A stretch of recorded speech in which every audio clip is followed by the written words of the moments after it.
केशवराव भोसले नाट्यगृह पूर्णत्वास येत आहे, पण हे होत असताना महापालिकेच्या जनरल बॉडीनं हे नाट्यगृह मॅनेजमेंटसाठी देण्याचा ठराव त्या ठिकाणी पास केला। रंगकर्मियांच्या भावना थोड्या तीव्र होत्या, समज गैरसमज यामध्ये होतेच।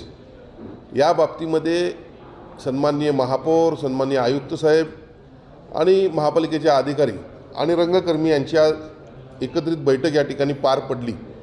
महापालिकेनं सध्याच्या आर्थिक परिस्थितीविषयी आपलं म्हणणं मांडलं, रंगकर्मियांनी आमची जी काही गरज आहे त्या संदर्भात आपलं म्हणणं मांडलं।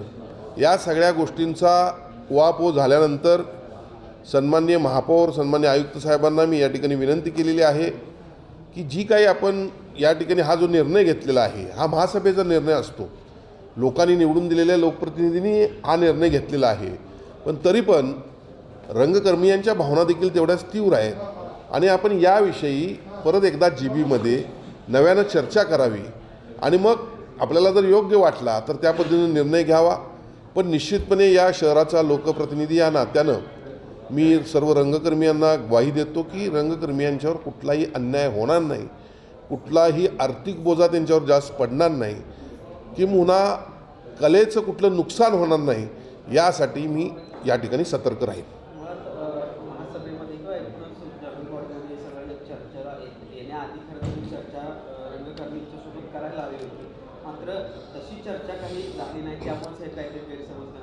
बघा, कुठलाही ठराव पास होत असताना अशी कुठं तरतूद नाही आहे, पण ॲक्च्युली करायला पाहिजे होती। कारण आपलं नातं कोल्हापूर हे छोटं आहे, प्रत्येक क्षेत्राशी प्रत्येक लोकप्रतिनिधीचं नातं हे जोडलेलं आहे आणि त्यामुळे आपलं म्हणणं बरोबर आहे। यामध्ये थोडी चूक झाली असेल, इथून पुढं ज्या काही अशा गोष्टी चर्चेला येतील महापालिकेत तर त्या त्या क्षेत्राच्या लोकांशी चर्चा करून हे विषय आणावे, अशा पद्धतीने मी सूचना माझ्या पक्षाच्या किंवा महायुतीच्या नेत्यांना देईन। आपल्याला माहीत आहे केशवराव भोसले नाट्यगृह 2 वर्षापूर्वी जे जळीतग्रस्त झालं त्यामध्ये काहीच राहिलं नव्हतं। तातडीनं त्या ठिकाणी सन्माननीय तत्कालीन मुख्यमंत्री एकनाथ शिंदे आले। खरं म्हणजे टर्न टेबल लँडर आत गेलं नाही, त्यामुळे फार मोठं नुकसान त्याचं झालं। टर्न टेबल लँडर आत गेला असतं तर ते लवकर विझलं असतं, पण आता त्यात काहीच राहिलं नव्हतं। पाठीमागचा संपूर्ण पार्ट बदलावा लागला आणि मग यामध्ये हे होत असताना काम चांगलं व्हावं, त्या ठिकाणी लाईट असेल, साऊंड असेल, टेक्निकल गोष्टी परत त्यामध्ये अडचणी यायला नकोत, यासाठी वारंवार सूचना रंगकर्मियांच्या पण वतीनं आल्या आणि शेवटी बघा, एखादं काम आपण दिलेलं असताना ते काम टायमात पूर्ण होईलच असं नाही, काही त्यात अडचणी पण येऊ शकतात, काही बदल असतो आणि या दृष्टीनं ते काम होत राहिलं। पण आता हे काम अंतिम टप्प्यात आहे।